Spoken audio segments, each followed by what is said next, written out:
My girlfriend admitted she cheated. I need a real man. She smirked. Then my friends took her side. I needed a real man. She smirked, arms crossed, standing in our kitchen like she had just won some twisted game. Those words hit me harder than the cheating itself. Not because they hurt, no. I had already felt the gut punch of betrayal, but because of the way she said them with pride. Like she was daring me to break, to beg, to fight for someone who had already thrown me away. I did none of those things. Instead, I smiled, grabbed my keys, and walked out, leaving behind 3 years of my life and a woman I clearly never truly knew. But let me back up a little. My name is Ethan Miller, and up until last night, I thought I was in a solid, committed relationship with Sophie, my girlfriend of 3 years. We lived together in a nice apartment in Seattle, had mutual friends, and had built what I thought was a future. I should have seen it coming. The signs were all there, scattered like clues in a mystery novel I refused to read. The sudden late nights at work, the new perfume I did not recognize, the expensive clothes appearing in our closet, clothes I never saw her wear around me. Then there was the phone.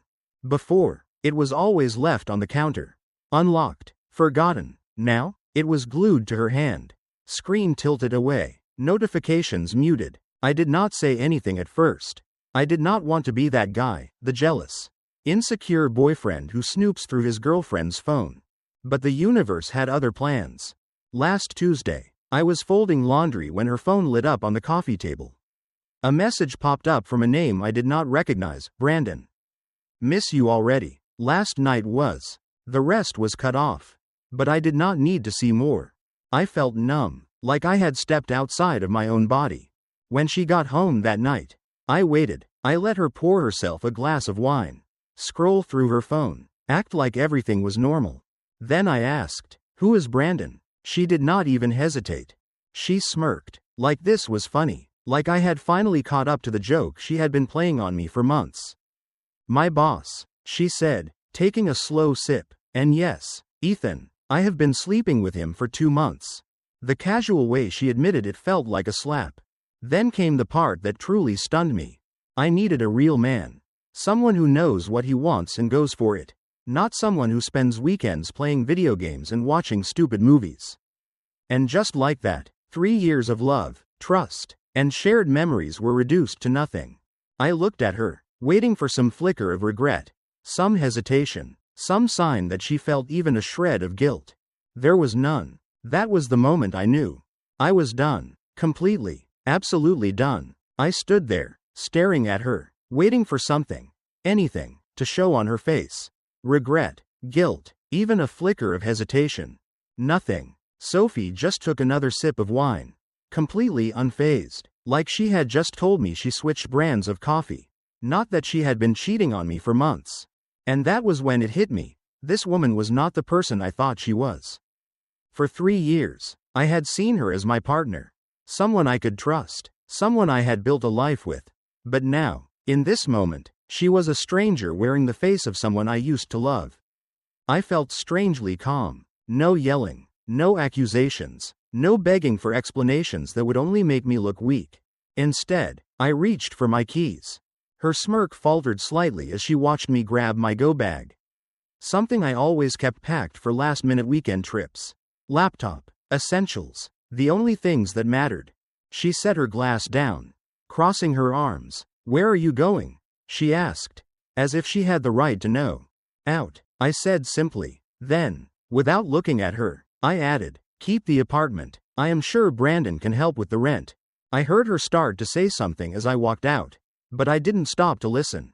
I was done. I did not check my phone for 2 days. I drove aimlessly at first, letting the city lights blur into streaks of white and red, trying to make sense of what had just happened. But deep down, I already knew. This was not just about Sophie. It was about how I had let myself become so blind to the people around me. I had ignored the warning signs. I had dismissed my own instincts. I had given people too much trust. And now I was paying for it. Eventually, I found a cheap motel on the outskirts of the city. Nothing fancy, but it was clean, quiet, and most importantly, mine. For the first time in years, I had my own space, without expectations. Without compromises. Without the constant presence of someone who made me feel like I was never enough. When I finally turned my phone back on, the notifications flooded in. 32 missed calls. 47 unread messages. Most were from Sophie. A few from our mutual friends, people I had once thought would have my back. The messages were exactly what I expected.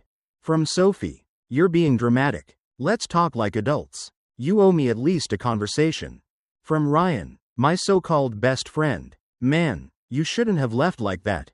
You're making things worse." From Jessica: "We didn't want you to find out this way. But Sophie is happier now.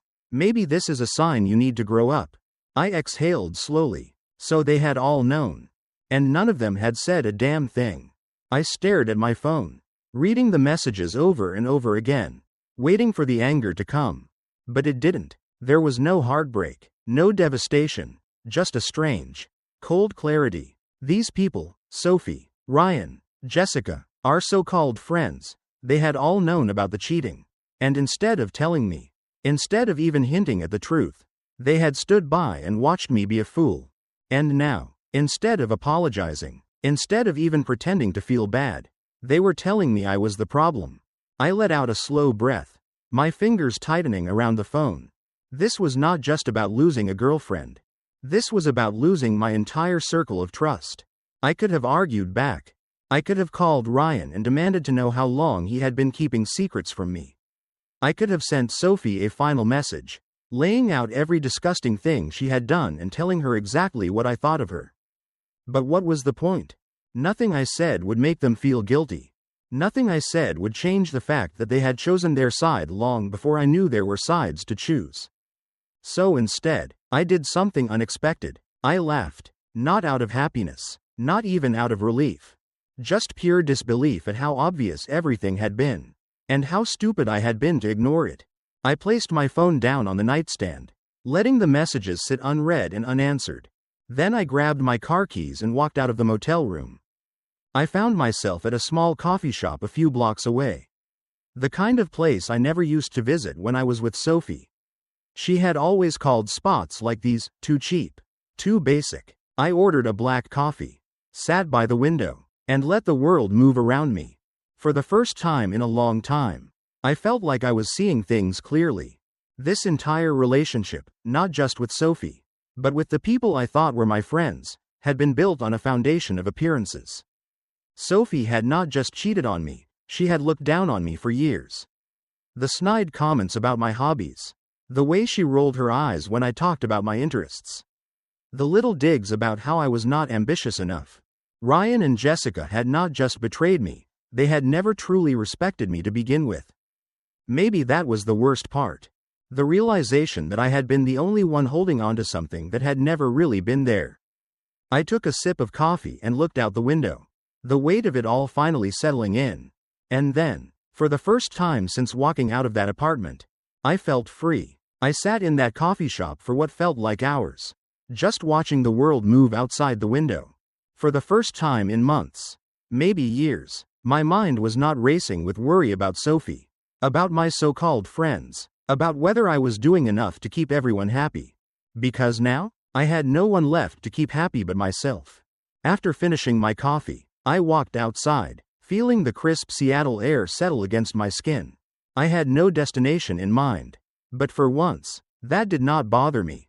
My life had revolved around plans, routines, obligations, things I had thought were part of building a future.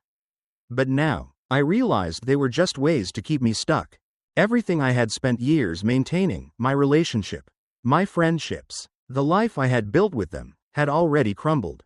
And honestly, good, let it crumble. By the time I got back to my motel, the sun had started to set.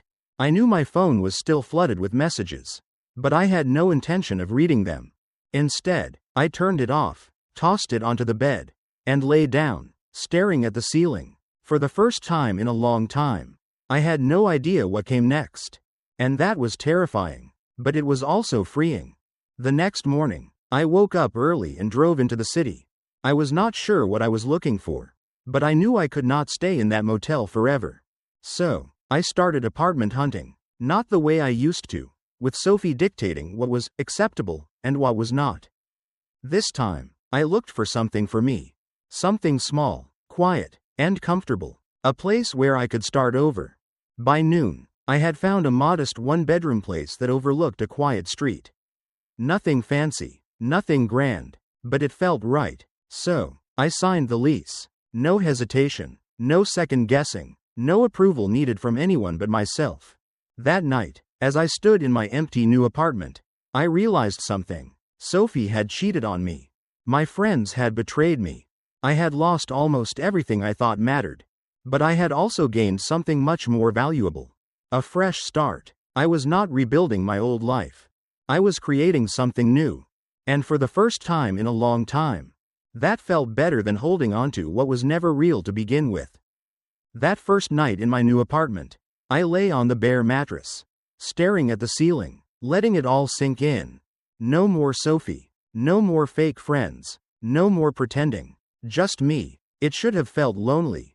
But it didn't. It felt real. The next morning, I turned my phone back on, not because I wanted to, but because I needed to. Emails, work updates, notifications, and, of course, more messages from Sophie and the others. I hesitated before opening them. Sophie's texts had shifted in tone. The smug confidence was gone. Replaced by something else. Ethan, I think we need to talk. I feel like things ended too abruptly. I don't want us to be on bad terms. Can we at least meet for closure? You're being childish ignoring me like this.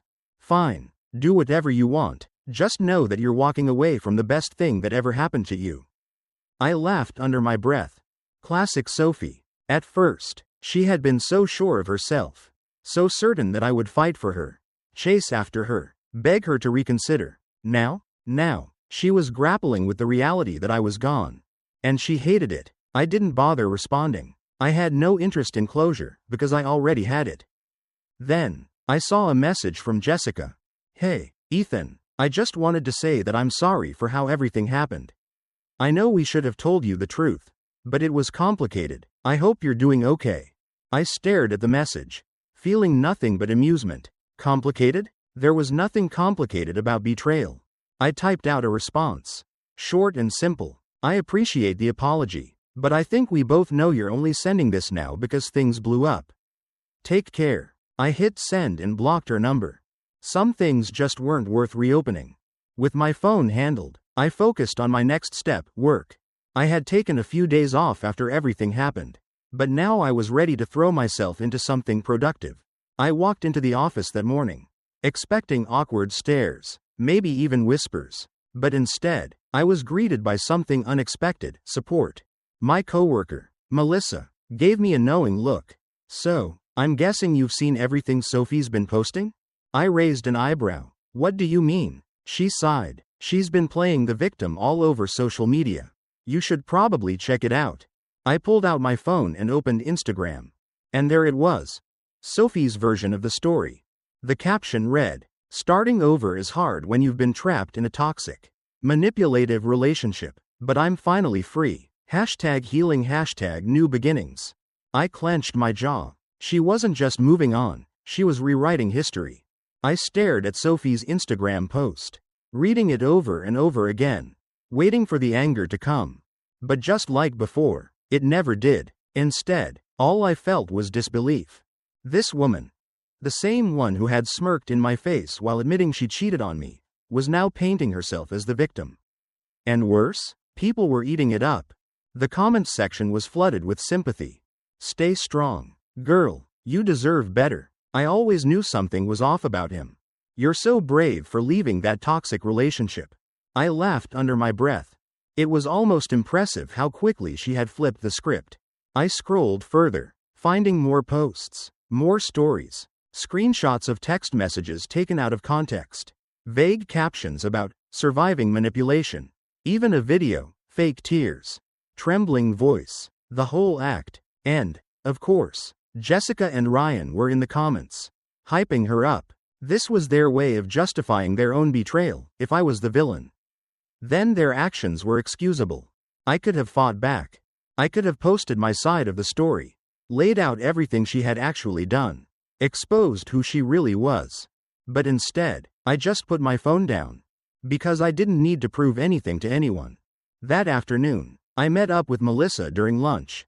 She had been the only person at work who had reached out after everything happened. The only one who had actually seemed genuinely pissed off on my behalf. "So," she said, sliding her iced coffee across the table. "You saw it, huh?" I nodded. "Oh yeah, she's really playing it up." Melissa snorted. "She's got skills. I'll give her that, but you should know something." She hesitated, tapping her fingers against her cup. "What?" I asked, already knowing I wasn't going to like the answer. Melissa exhaled. "She's been talking to people at work, dropping hints that you were controlling. That you," she made air quotes, "made her feel unsafe." I froze. This wasn't just drama on social media anymore. This was an attack on my reputation. "She can't actually make people believe that," I said, but even as I said it, I knew I was wrong. Melissa gave me a sympathetic look. "I wish that were true. But Ethan, you know how people are. They love a good story." I clenched my jaw. Sophie wasn't just moving on, she was actively trying to destroy me. And for the first time since walking away from her, I realized I might have to fight back. I left lunch with Melissa feeling a mix of frustration and disbelief. Sophie wasn't just spinning a narrative online, she was actively trying to ruin my reputation at work. And the worst part? People were believing her. That evening, I decided it was time to see just how far this had gone. I logged into my work email, scrolling through messages, looking for anything unusual, and that's when I saw it. A company-wide memo about creating a safe and respectful workplace. It did not mention any names, but the timing was too perfect to be a coincidence. Sophie had planted the seed, and now it was growing. If I did not do something, my job, the one thing I had left after losing everything else, could be in jeopardy. The next morning, I walked into the office with one goal in mind: control the narrative before it controlled me. I went straight to hour. I had always kept a clean record at work, always did my job, never got involved in drama. And now, that reputation was the only thing that could save me. The HR representative, Angela, looked up when I walked in.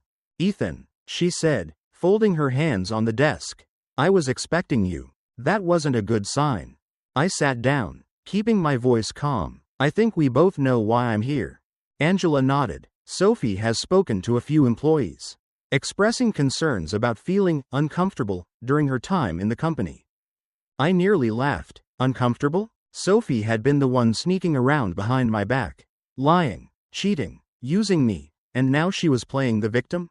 Angela sighed. "To be clear, there's no formal complaint against you. But as you know, workplace reputation is fragile." I nodded. "That's why I'm here, to make sure my side is heard before this turns into something bigger than it needs to be." I laid it all out. Not in a vindictive way. Not in a way that made me look defensive or angry. Just the facts. The messages I had seen. The cheating. The way our friends had turned against me. The timing of her sudden allegations. Angela listened carefully, nodding as she took notes. By the end of the conversation, she leaned back in her chair. "Ethan, I appreciate you coming in. To be honest, I already had a feeling something like this was happening. A few people who know both of you have expressed doubts about her story." Relief washed over me. I wasn't going to let Sophie rewrite reality to fit her version of events. And more importantly, I wasn't going to let her take anything else from me. This fight wasn't over yet. Leaving the HR office, I felt a sense of relief. But it was short-lived. Sophie wasn't the type to let things go quietly.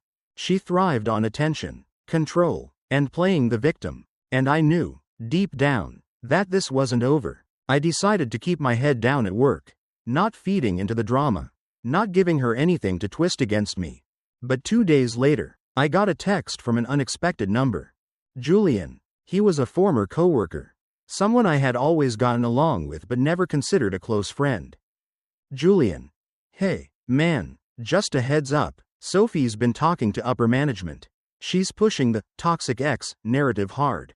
I stared at the message, my stomach sinking. I had hoped that HR's neutrality would be enough to shut this down. But Sophie was not giving up that easily. And worse, she was escalating. That night, I met up with Melissa again. She was already waiting at the bar. sipping a cocktail when I walked in. She didn't even say hello, just sighed and shook her head. She's going all in, Ethan. I slid into the seat across from her. I figured. Julian texted me. Melissa leaned in, lowering her voice. Here's the problem. People want a story. And the version Sophie's telling? It's dramatic. It's emotional. It makes her look like the innocent one. I clenched my jaw. Even after everything? Melissa gave me a knowing look. People don't care about facts, Ethan. They care about narratives. That was when it hit me.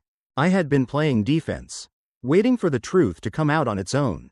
But Sophie wasn't playing fair. She never had. If I didn't take control of my own story, she was going to rewrite it for me, and I wasn't about to let that happen. I spent the next few days gathering everything I had. Screenshots, emails, even old messages between Sophie and our mutual friends that proved she was lying. Twisting events, making herself look like a victim while deliberately ruining my reputation. But the most shocking part? I wasn't the first. Melissa had been digging too. And she found someone else, another guy, from before me, who Sophie had done the exact same thing to. I read through his messages, my stomach twisting. She had destroyed his life, too. And now, she was trying to do it again. But this time, she wasn't going to get away with it. Because this time, she picked the wrong person to manipulate. The moment I read through the messages from the guy before me, everything clicked. This was Sophie's pattern. She wasn't just a liar. She was a serial manipulator. She had done this before, tearing down someone's reputation, twisting the truth to make herself look like the victim. And now, she was trying to do it to me. But this time, she wasn't going to win. I met up with Melissa again that night, my head spinning with everything I had just learned. She slid her phone across the table. Read it for yourself. The guy's name was Aaron. 2 years ago, he had been exactly where I was now, dating Sophie, thinking she was the perfect girlfriend, only to have her cheat, lie, and then turn everyone against him when he finally walked away. She told everyone I was abusive. Aaron had written that I controlled her, isolated her, made her feel worthless. None of it was true. But she was convincing. People believed her. I lost my job because of her lies. I gripped the phone tighter. She had done it before. And she was doing it again. But this time, she wasn't just taking my friends, she was trying to take my career. 2. I looked up at Melissa. Did he ever fight back? Melissa sighed. No, he just let it happen. He moved away, started over. But you? She leaned forward, eyes sharp. You don't have to run. You can stop her. And that was when I knew what I had to do. I spent the next 2 days putting together everything. I went through my old messages with Sophie. Every instance of her manipulation. Every time she had tried to gaslight me. Every moment that painted a real picture of who she was. I had proof of her cheating. I had proof of her lies. And now, I had a witness. Because Aaron agreed to talk. I can't let her do this to someone else. He had said when I called him, if I can help stop her, I will. This wasn't just about me anymore. This was about ending the cycle before she ruined someone else's life. 2. The final piece fell into place when I got a message from someone I never expected. Sophie's current fling, Brandon's wife.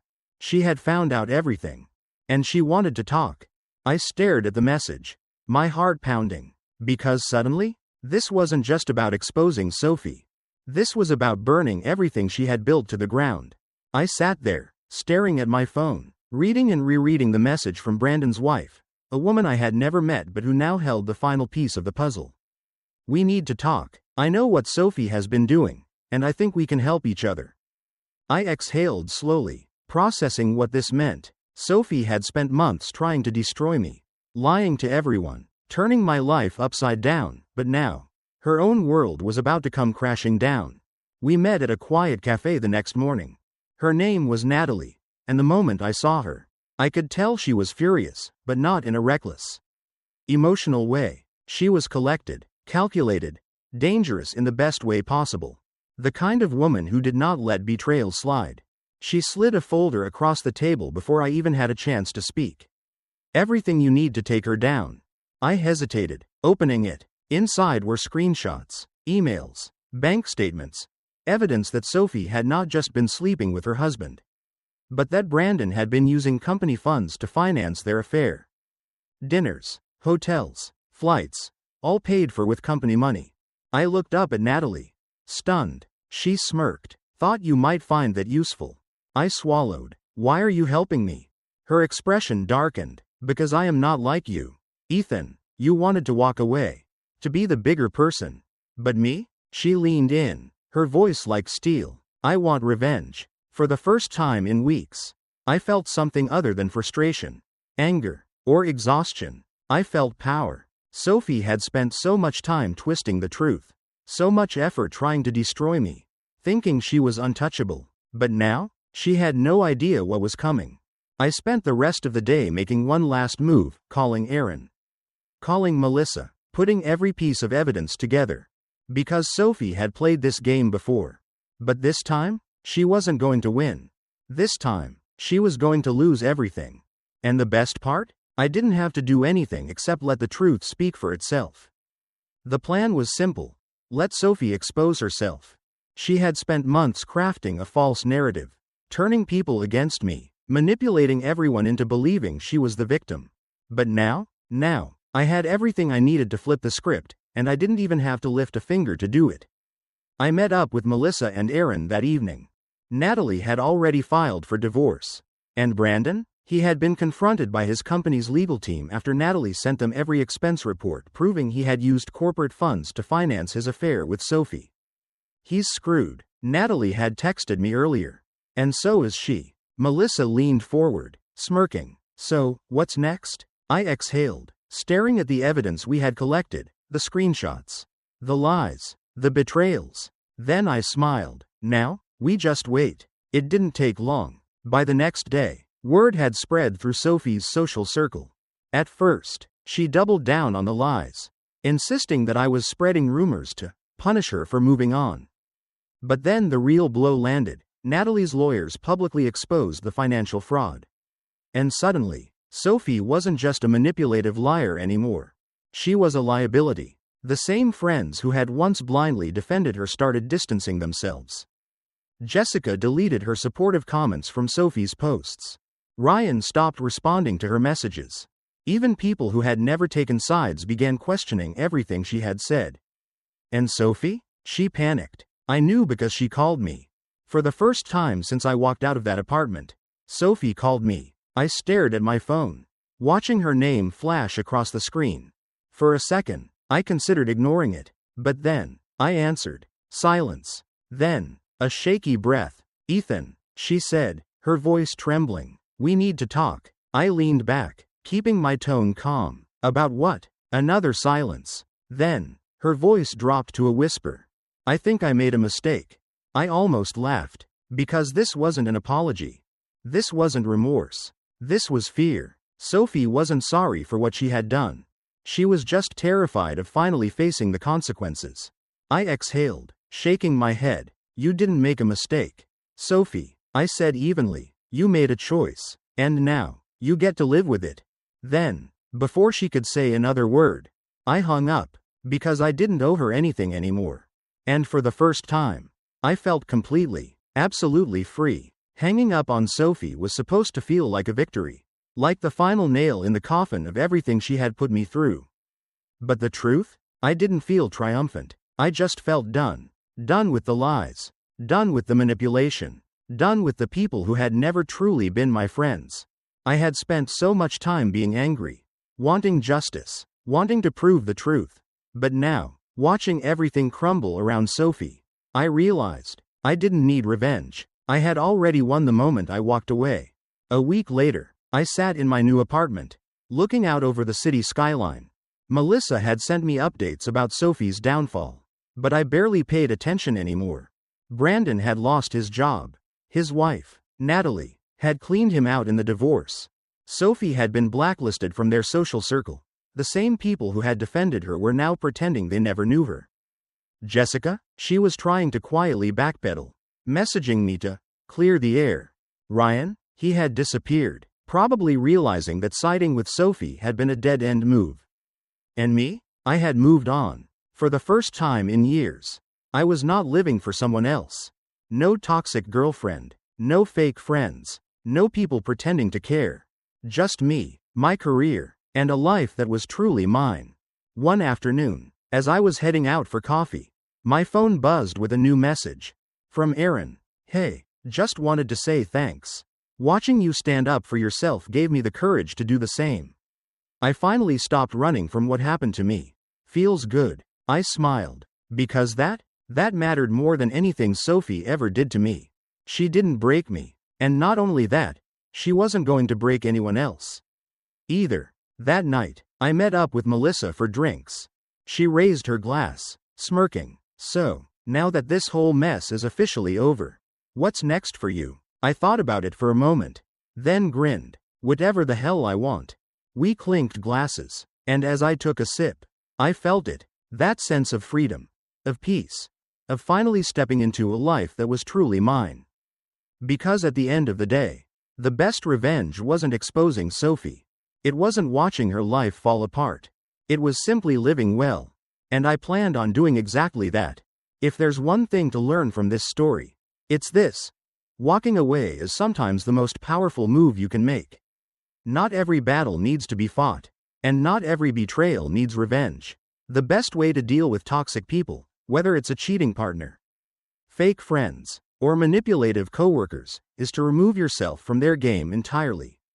Focus on your own growth. Build the life you deserve, and let karma do the rest. Because at the end of the day, the best revenge isn't getting even, it's thriving in a life where they no longer matter.